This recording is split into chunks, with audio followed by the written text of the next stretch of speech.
Uniform civil કોડના મામલે કોંગ્રેસ પાર્ટીના મોટા નેતાઓના અલગ અલગ સૂર નીકળતા જોવા મળ્યા। શશી થરૂર, વિક્રમાદિત્ય સિંહ એક તરફ યુસીસીનું સમર્થન કરી રહ્યા છે, તો મનીષ તિવારી અને કોંગ્રેસનું સત્તાવાર વલણ કુલ મળીને યુસીસીની તરફેણમાં દેખાઈ રહ્યું નથી।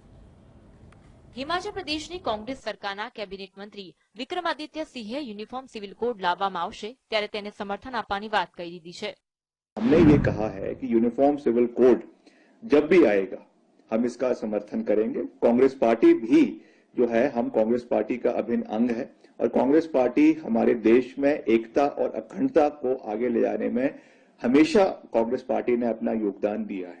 एज एंड व्हेन जब ये लाया जाएगा उस समय इसके ऊपर पूरा समर्थन दिया जाएगा। मगर अभी जो बर्निंग इश्यूज हमारे देश के अंदर है, मणिपुर जो हमारे नॉर्थ ईस्ट का एक बहुत अहम राज्य है, 1 महीने से जल रहा है। विभाजन जो है उसमें ऑलमोस्ट जो है सिविल वॉर के कगार के ऊपर है। अभी तक ना कोई मुख्यमंत्री के ऊपर कोई एक्शन लिया गया है, ना वहां पे कोई इमरजेंसी लगाई गई है, ना वहां पे गवर्नर्स रूल लगाया गया है। और यही चीज हमको देश के और राज्यों में भी देखने को मिलती है। तो मेरा कहने का तात्पर्य ये है कि जो असली इश्यूज है, बर्निंग इश्यूज है देश के अंदर, उसके ऊपर भाजपा बात करती नहीं है और लोगों को भ्रमित करने के लिए, मुद्दा बनाने के लिए इस तरीके की एक नई डिबेट जो है वो देश के अंदर छेड़ देती है। तो भूतपूर्व केंद्रीय मंत्री मनीष तिवारीए यूनिफॉर्म सिविल कोडनी ધ્રુવીકરણનો મુદ્દો ગણાવી તેનો વિરોધ કર્યો। तो अगर आप यूनिफॉर्म सिविल कोड की बात करते हैं तो उस आनंद मैरिज एक्ट का क्या औचित्य होगा? इसी तरह से हिंदू धर्म में ही अलग अलग पद्धतियां हैं जिसके तहत विवाह होते हैं, जिसके तहत इनहेरिटेंस, और भारत के कानून में एक यूनिफॉर्म सिविल कोड है तो सही।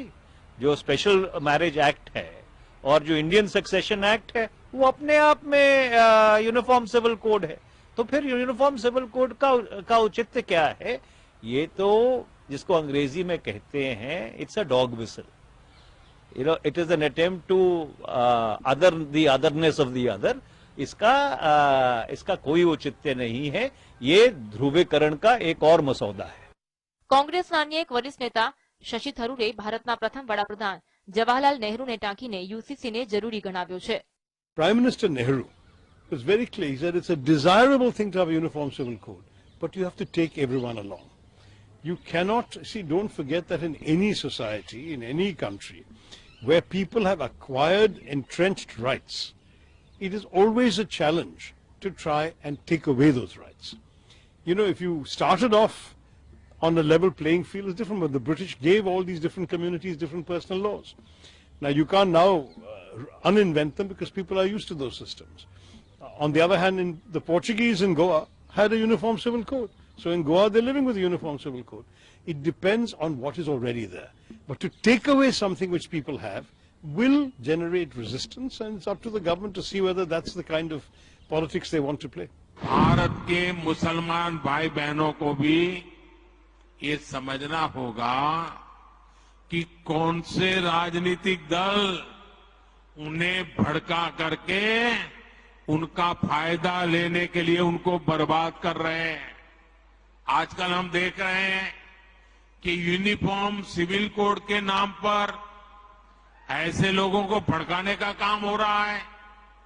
आप मुझे बताइए, एक घर में परिवार के एक सदस्य के लिए एक कानून हो, परिवार के दूसरे सदस्य के लिए दूसरा कानून हो, तो क्या वो घर चल पाएगा क्या? સમાન નાગરિક ધારો ભારતના રાજકારણના સૌથી મોટા મુદ્દાઓમાંથી એક છે। ભાજપના ચૂંટણી ઢંઢેરામાં આ મુદ્દો ભારતીય જનસંઘના સમયગાળાથી છે। આ ચોમાસુ સત્રમાં સંસદમાં યુનિફોર્મ સિવિલ કોડ પર બિલ લાવવામાં આવે તેવી શક્યતા છે। Bureau report, GS।